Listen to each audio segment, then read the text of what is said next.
Paz de Cristo, hermanos. Puede sentarse dándole la gloria al Señor Jesús en esta hermosa tarde. Hemos venido a alabar, a adorar al Señor Jesucristo, pero también hemos venido a recibir la palabra de Dios. La palabra de Dios nos edifica, nos fortalece. La palabra de Dios nos bendice, nos transforma.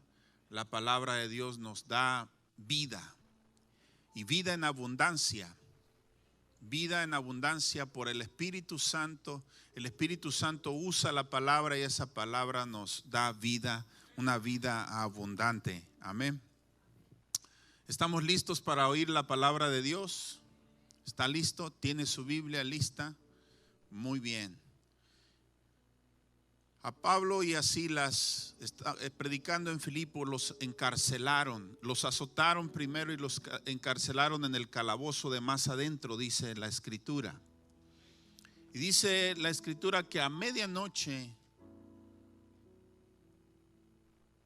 Pablo y Silas oraban y cantaban himnos a Dios, y los presos los oían. Y a esa hora que estaban ellos orando y cantando y alabando a Dios, vino un terremoto que sacudió la cárcel y las puertas todas de la cárcel se abrieron y las cadenas se soltaron. Pero nadie salió corriendo. Todos se quedaron ahí. Había algo poderoso en ese lugar que no permitió que ningún preso saliera corriendo, aunque estaban abiertas las puertas y las cadenas los habían soltado. Y el carcelero, pensando que se habían ido, todos se iba a quitar la vida. Y Pablo, desde más adentro, yo creo que por revelación, porque estaba oscuro, como sabía que se iba a quitar la vida, le dice: no te quites la vida, todos estamos aquí. El carcelero, pidiendo luz, dice que se precipitó hacia donde estaba Pablo y Silas y se postró y dijo: señores, ¿qué debo hacer para ser salvo?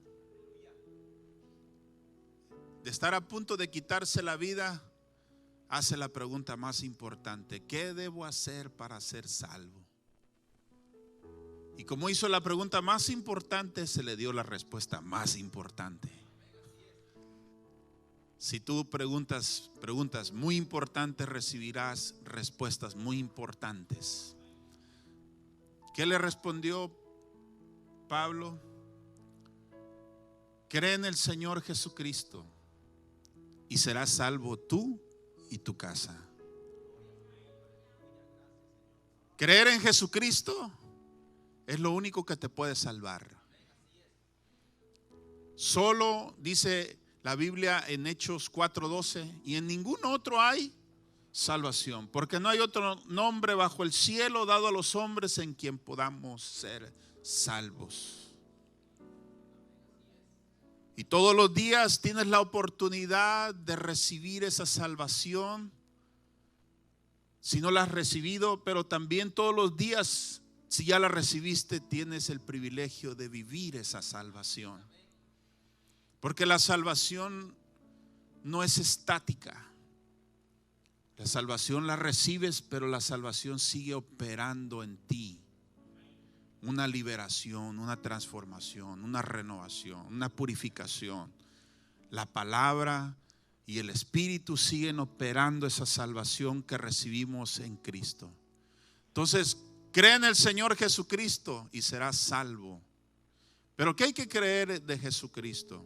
Bueno, una de las cosas más importantes que tienes que creer acerca de Jesucristo es que Él cargó nuestros pecados.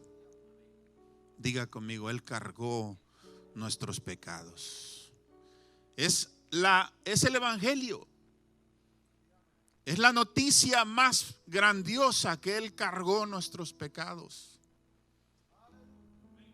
Mucha gente sufre por muchos problemas, pero la raíz de todos los problemas es el pecado. La raíz de toda situación lamentable, triste, dolorosa es el pecado. La Biblia dice: y amará su nombre Jesús, porque Él salvará a su pueblo de sus pecados. Jesús vino a salvar al hombre de sus pecados. Jesús ha venido a salvarte a ti de sus pecados. De tus pecados Él te vino a salvar. Y para salvarte Él tuvo que cargar con tus pecados. Por eso el título de hoy es Cargó nuestro pecado.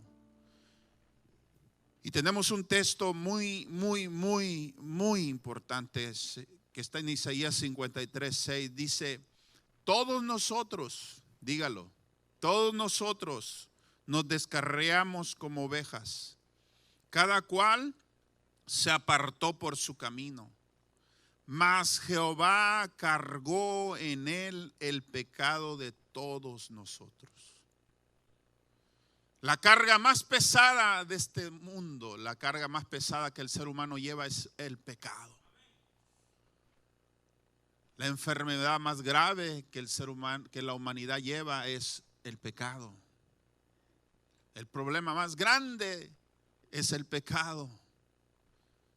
Y la necesidad más grande es ser libre del pecado, es ser salvo del pecado. Bueno, aquí Isaías, 700 años antes de que Jesús naciera, estaba diciendo que Él iba a cargar nuestros pecados. Quiero en este sermón invitarles a examinar 3 escenas principales en las cuales vemos a Jesús cargando nuestros pecados 24 horas antes de morir.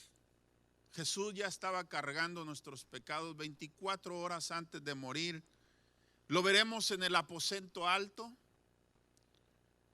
Lo veremos en el huerto de Getsemaní y también en el lugar llamado Gólgota.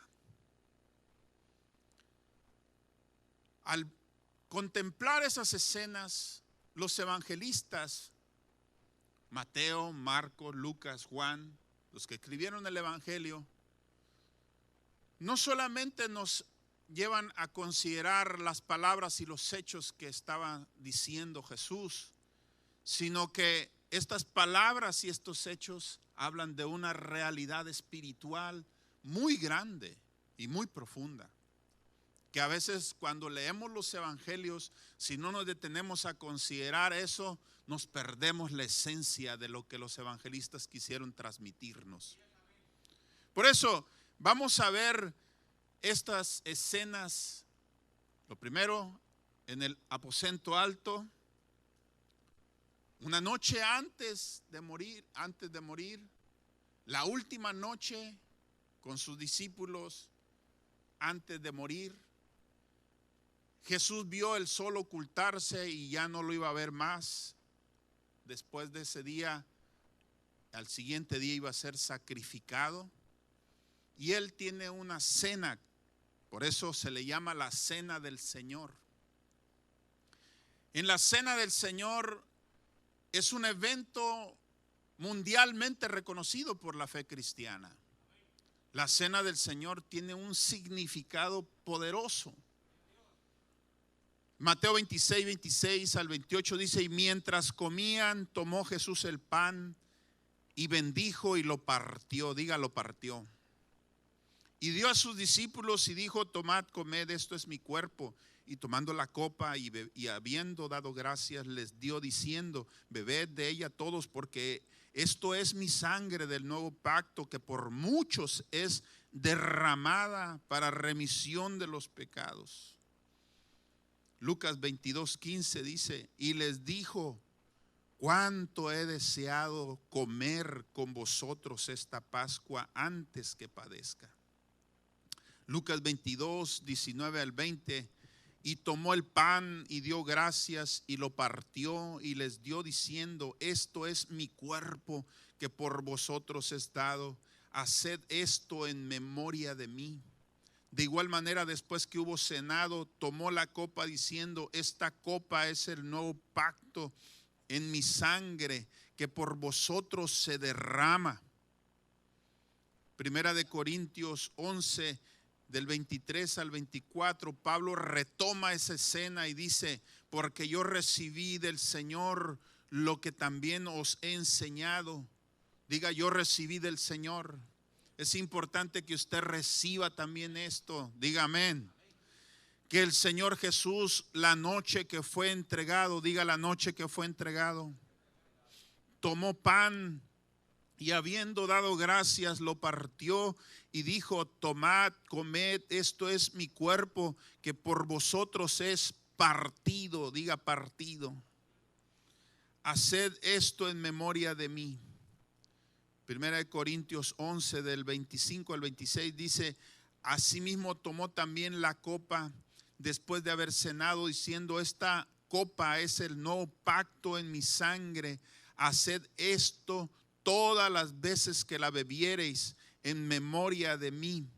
Así pues, todas las veces que comiereis este pan y bebiereis esta copa, la muerte del Señor anunciáis hasta que Él venga. Todos estos versículos que leímos nos muestran que mediante lo que hizo Jesús con el pan y con el vino, Él estaba dramatizando visiblemente su muerte antes de que ocurriera. Bendijo el pan, lo partió y lo dio a sus discípulos para que lo comieran.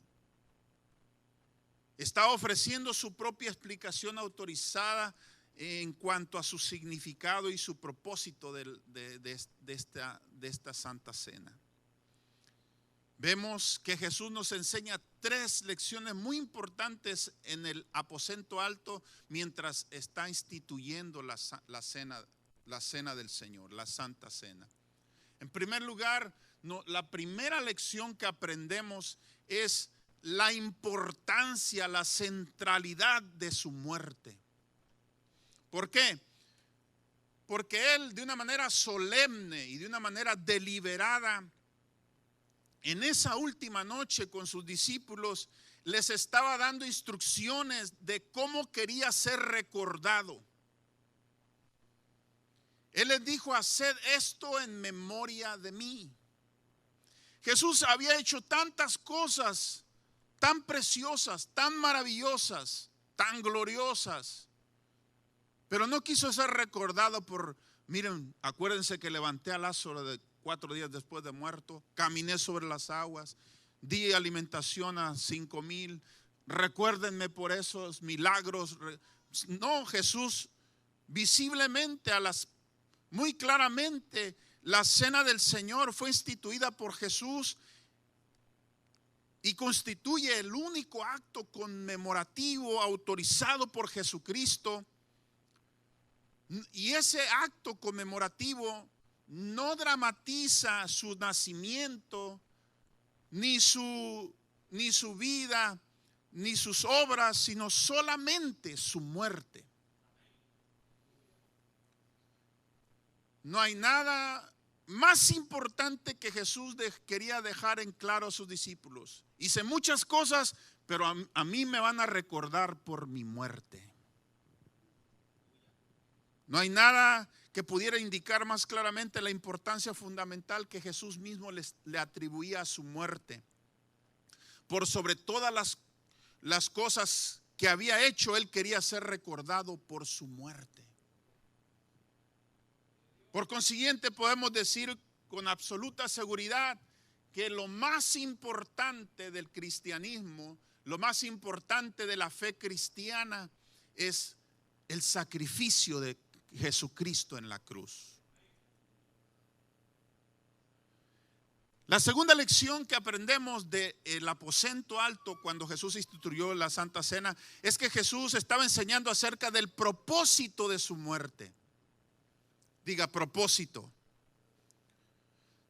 Según Pablo y Mateo, las palabras de Jesús acerca de la copa se referían no solo a su sangre, sino al nuevo pacto. El nuevo pacto que estaba asociado con el derramamiento de su sangre. Mateo agrega eso de que su sangre sería derramada. ¿Para qué? Para remisión de los pecados. Así que el propósito de la muerte de Jesús es que la sangre de Él fuera derramada y de esa manera pudiera haber remisión de pecados, porque la Biblia aclara en otro lugar, porque sin derramamiento de sangre no hay perdón de pecados. El propósito de su muerte era derramar su sangre para que tus pecados fueran perdonados. Y quiero decirte que Jesús estaba ya ahí en la Santa Cena, ya estaba ilustrando dramáticamente al partir el pan. Sabía que eso representaba su dolor, su martirio, sus latigazos, sus golpes, sus heridas en su cuerpo, el quebrantamiento terrible y horrorizante que iba a sufrir en su cuerpo a causa del pecado. Pero sobre todo, que iba a derramar su sangre para el perdón de tus pecados y mis pecados. Podemos darle un aplauso al Señor Jesucristo por la sangre que Él derramó por nosotros. Por medio del derramamiento de la sangre de Jesús en su muerte, Dios tomaba la iniciativa de establecer con el pueblo, su futuro pueblo, un nuevo pacto. Y una de esas promesas más grandes del nuevo pacto era el perdón de los pecadores. Que iba a haber perdón para todos los pecadores. ¿Cuántos pecadores fueron perdonados gracias al derramamiento de la sangre de Jesucristo? Levante su mano y diga: yo fui perdonado gracias a ese derramamiento de esa sangre. Aleluya, le damos la gloria al Señor Jesús. ¿Qué significaba esto? Bueno, vayamos a Jeremías. ¿Qué significaba el nuevo pacto? Vayamos a Jeremías 31, verso 31 al 32. Dice: he aquí que vienen días, dice Jehová, en los cuales haré nuevo pacto con la casa de Israel y con la casa de Judá. No como el pacto que hice con sus padres el día que tomé su mano para sacarlos de la tierra de Egipto, porque ellos invalidaron mi pacto, aunque fui yo un marido para ellos, dice Jehová. Versos 33 y 34 dice: pero este es el pacto que haré con la casa de Israel después de aquellos días, dice Jehová. Daré mi ley en su mente y la escribiré en su corazón, y yo seré a ellos por Dios y ellos me serán por pueblo. Y no enseñará más ninguno a su prójimo ni ninguno a su hermano, diciendo: conoce a Jehová, porque todos me conocerán, desde el más pequeño de ellos hasta el más grande, dice Jehová, porque perdonaré la maldad de ellos y no me acordaré más de su pecado. Ese era el nuevo pacto. Ese es el nuevo pacto en el que usted se encuentra. Si usted ha creído en Jesucristo, el Señor le ha perdonado sus pecados y no se acuerda de sus pecados. Han sido completamente quitados sus pecados gracias al derramamiento de la sangre de Jesús, que estableció un nuevo pacto. Diga: un nuevo pacto. La tercera lección que Jesús enseña en el aposento alto cuando instituyó la Santa Cena es la necesidad de que cada persona se apropie de su muerte de una manera personal. La necesidad de que cada persona se apropie de su muerte para ser salvo.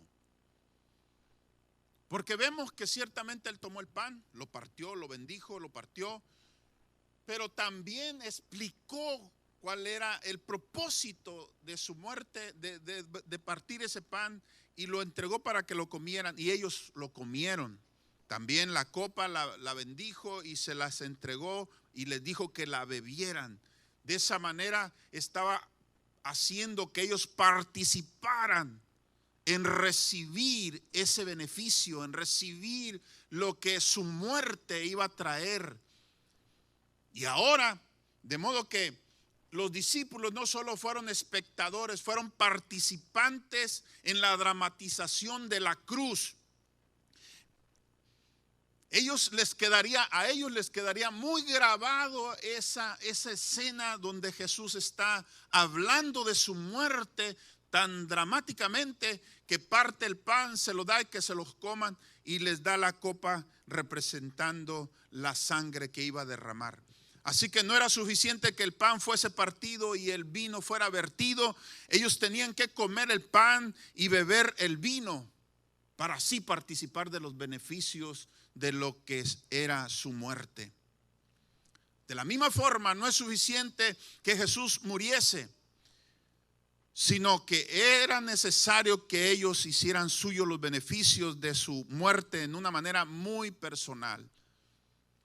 El acto de comer y de beber constituían y siguen constituyendo una ilustración muy gráfica de recibir a Cristo como nuestro Salvador, como nuestro Señor, como nuestro Salvador, y también de que cuando nosotros creemos en Jesucristo, en su sacrificio, nos alimentamos y nuestra fe se alimenta de ese sacrificio en la cruz del Calvario. Somos salvos gracias a que Él derramó su sangre y su cuerpo fue crucificado en la cruz del Calvario. Amén.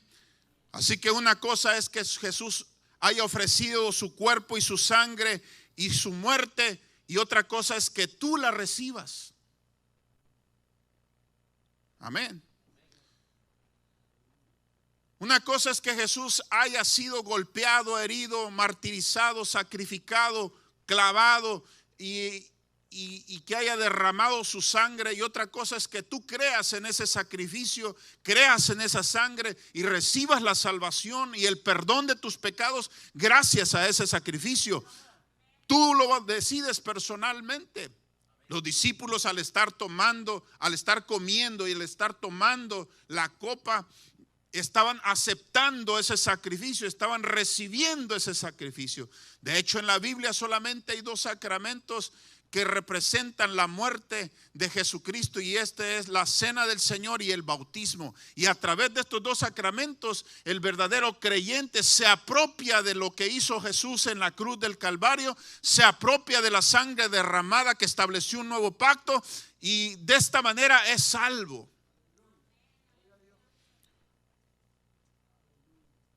Así que una cosa es que Jesús haya ofrecido su cuerpo y su sangre y su muerte para que fuera salvo, y otra cosa es que tú personalmente recibas esas bendiciones de la muerte de nuestro Señor Jesucristo. Sin embargo, muchos solamente oyen acerca de este sacrificio, pero no se conmueven y no reciben y no creen lo que Cristo hizo por ellos en la cruz. La otra escena es la agonía en el Getsemaní. Te invito a que reflexionemos sobre la agonía en el Getsemaní. Mateo 26 del 36 al 37 dice: entonces llegó Jesús con ellos a un lugar que se llama Getsemaní. Y dijo a sus discípulos: sentaos aquí entre tanto que voy allí y oro. Y tomando a Pedro y a los 2 hijos de Zebedeo, comenzó a entristecerse y a angustiarse en gran manera. Jesús nunca había estado triste, nunca se había angustiado, pero cuando llegó al huerto de Getsemaní, que según los estudiosos, Getsemaní significa la prensa de aceite. Era un huerto de olivos. El verso 38 y 39 dice: entonces Jesús les dijo: mi alma está muy triste hasta la muerte. Quedaos aquí y velad conmigo. Yendo un poco adelante, se postró sobre su rostro orando y diciendo: Padre mío, si es posible, pase de mí esta copa, pero no sea como yo quiero, sino como tú. Verso 42 y 44 dice: otra vez fue y oró por segunda vez diciendo: Padre mío, si no puede pasar de mí esta copa sin que yo la beba, hágase tu voluntad. Regresó y los vio dormidos Y en el verso 44 dice, y dejándolo se fue de nuevo y oró por tercera vez diciendo las mismas palabras.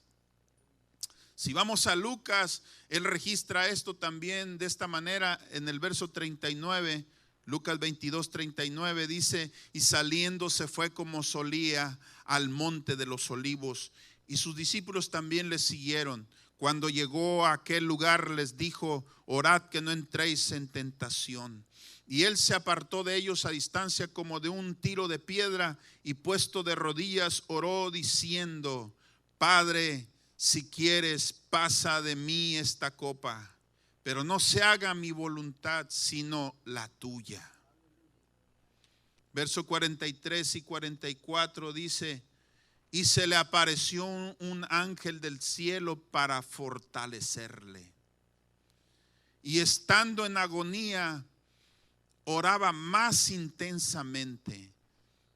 Y era su sudor como grandes gotas de sangre que caían hasta la tierra. El evangelista Marcos en el capítulo 14, verso 33 al 36 dice, y tomó consigo a Pedro, a Jacobo y a Juan, y comenzó a entristecerse y a angustiarse. Y les dijo, mi alma está muy triste hasta la muerte, quedaos aquí y velad. Yéndose un poco delante, se postró en tierra y oró que si fuese posible pasase de él aquella hora.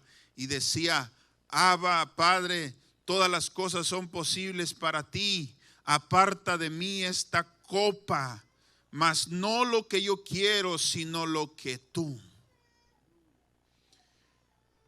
En el Getsemaní hay un momento muy estremecedor, muy singular, muy fuerte. Jesús ya había hablado de su muerte, había dicho que iba a sufrir, iba a morir, él había dicho que iba a derramar su sangre, había profetizado su muerte, pero al estar ya acercándose la muerte en el Getsemaní, él experimenta la agonía de su muerte antes de morir. Cargando tu pecado, él experimentó una agonía indescriptible para nosotros los seres humanos. Él al cargar tu pecado ya estaba angustiado, ya estaba triste, muy triste hasta la muerte, dice. En este sitio del Getsemaní ocurre algo que a pesar de la brevedad con que los evangelistas describen este evento, requiere una explicación, porque pudiera pensarse que Jesús estaba rehuyendo al sacrificio, o estaba rehuyendo al dolor, o estaba rehuyendo a la muerte. Nada de eso. Él no estaba rehuyendo al martirio, al dolor, al sacrificio, al rechazo, a las burlas. Él estaba consciente que todo eso tenía que pasar. Entonces necesitamos entender qué fue lo que sucedió realmente con la agonía en el Getsemaní. ¿Qué le estaba pasando a nuestro Señor en el Getsemaní que tiene que decir esas palabras? Abba, Padre, todas las cosas son posibles para ti. Aparta de mí esta copa, mas no lo que yo quiero, sino lo que tú. Reunidas todas esas expresivas palabras indican que Jesús estaba padeciendo un agudo dolor emocional que provocaba un sudor tan abundante y espeso que la Biblia dice que eran como gotas de sangre que caían a la tierra. Jesús estaba contemplando ahora su sacrificio de una manera con aprensión, con terror. Era la prueba más fuerte que había tenido durante su tiempo en la tierra. Pero ¿qué significan esas palabras? Si es posible, pasa de mí esta copa. ¿Qué significa? ¿A qué se refería Jesucristo? Es lo que muchos han tratado de entender. Y no simboliza el dolor físico de ser azotado. Tampoco simboliza el dolor físico de ser crucificado. Ni tampoco significa la aflicción mental de ser despreciado y rechazado y burlado. Era la agonía espiritual de cargar con los pecados del mundo lo que horrorizaba a Jesucristo. En otras palabras, la copa que él no quería beber era enfrentar el juicio divino que dichos pecados merecían. La copa que quería pasar Jesús no era el sacrificio, era la copa de la ira divina sobre todos los pecados de la humanidad. Era no solo un sacrificio físico, era un sacrificio espiritual, doloroso. Él tenía que sufrir la copa de la ira divina. En la Biblia siempre la copa va a representar la ira divina de Dios por los pecados de la humanidad.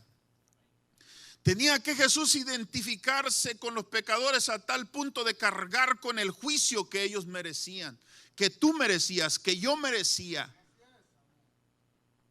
Su alma impecable, pura, se retraía de ese contacto con el pecado humano. A Jesús le horrorizaba el pecado que tenía que cargar sobre su vida. Nunca había pecado, nunca se había separado de su Padre, nunca había habido un defecto en él, pero ahora él tenía que ser pecado. Cargar tu pecado y ser maldecido. Y no por la humanidad, sino por Dios mismo. Así que horrorizado, buscaba evitar la experiencia de verse separado de la comunión con el Padre. No quería perder esa comunión con el Padre. Pero era una consecuencia que el juicio contra el pecado ocasionaría en él. Si bien en teoría todas las cosas son posibles para Dios, como él mismo lo dijo, esto sí no era posible.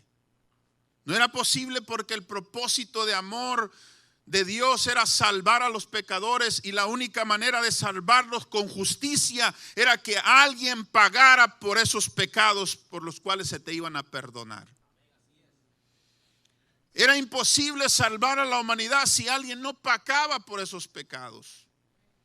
Un Dios santo y justo no podía condonar el pecado, tenía que castigar el pecado para poderlo perdonar a los pecadores. Así que Jesús cargó tu pecado en agonía en la cruz. Esa agonía fue por ti, fue por mí, fue por nosotros. Esa agonía indescriptible, tan profunda, tan indescriptible, fue por nuestros pecados. Pero Jesús dijo una palabra muy poderosa. Él dijo: tu voluntad, no la mía. Si aún esa copa la he de tomar, la tomaré si es tu voluntad. Si tiene que ser así, así será. Después de la agonía y el horror que le provocó considerar las implicancias de su próxima muerte, Jesús surgió con serena y resuelta confianza. Cuando Pedro desenvainó su espada y le cortó la oreja a un siervo de un sacerdote, en un desesperado intento de impedir el arresto de Jesús, Jesús le dijo a Pedro: la copa que el Padre me ha dado, ¿no la he de beber? Jesús estaba decidido a tomar la copa de la ira divina por tus pecados y mis pecados. Dele la gloria al Señor Jesucristo. ¿Cuántos pueden glorificar al Señor? La agonía en el huerto abre una ventana hacia la agonía más grande. La agonía más grande Jesús la sufrió en la cruz del Calvario. Sí, podemos decir, si cargar con el pecado de la humanidad y con la ira de Dios resultaba tan terrible de una manera anticipada, ¿cómo sería entonces cargar con el pecado en el momento mismo de la crucifixión en la cruz? Si solamente antes, una noche antes, ya Él sufría agonía por tus pecados, ¿cómo sería la agonía en la cruz? Tremendo. Y aún así, la Biblia nos lleva entonces a ese lugar del Gólgota, donde Jesús es crucificado. Y ahí hay otra otro detalle muy importante: el grito de desamparo en la cruz.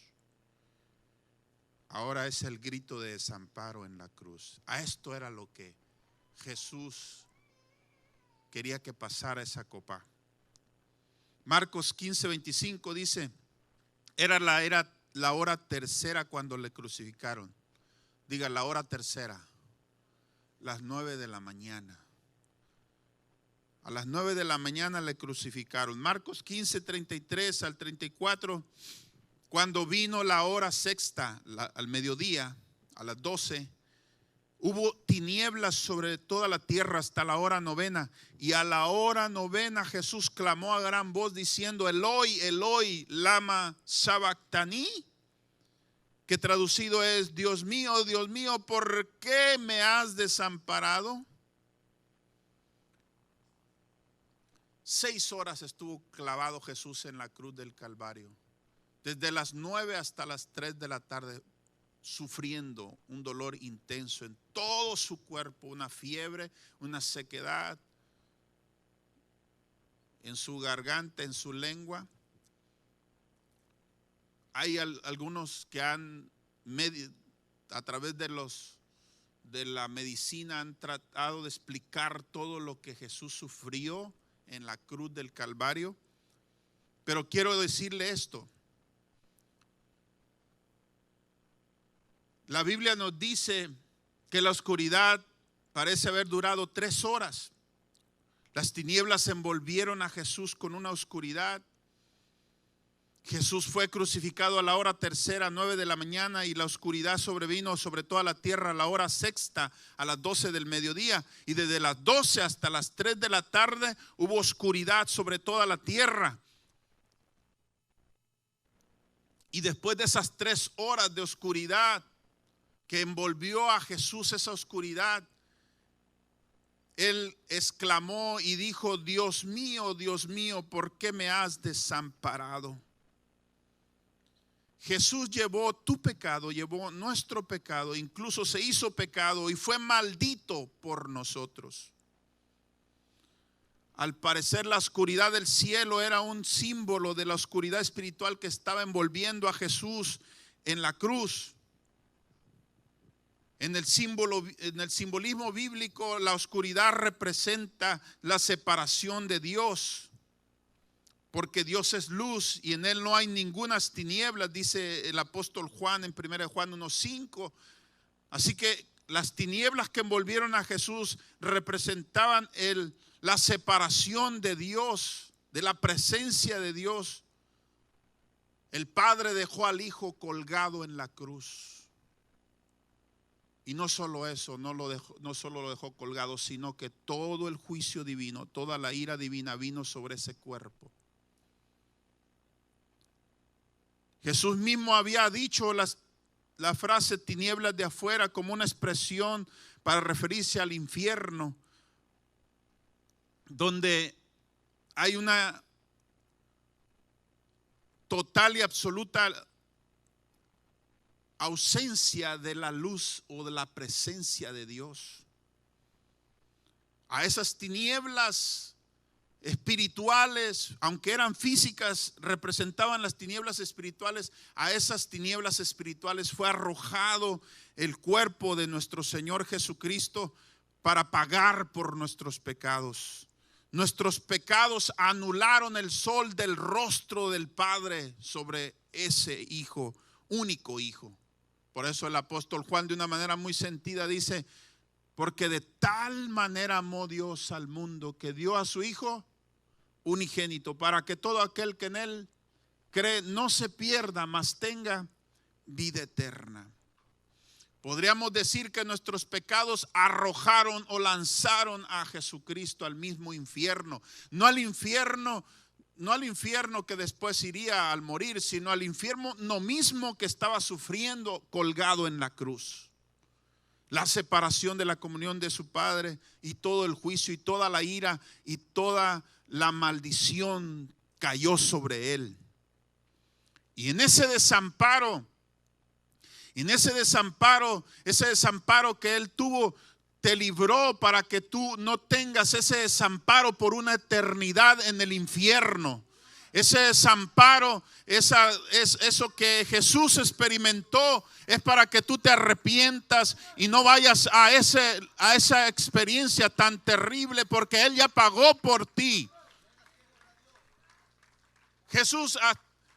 A Jesús lo habían abandonado muchos, pero en ese momento en la cruz lo abandonó su Padre, y lo abandonó sabiendo que era la única manera de que Él pudiera pagar por tus pecados y mis pecados. Imagínate que tú como padre abandonas a tus hijos porque esa es la única, a un hijo único, porque esa es la única manera de salvar a otras personas.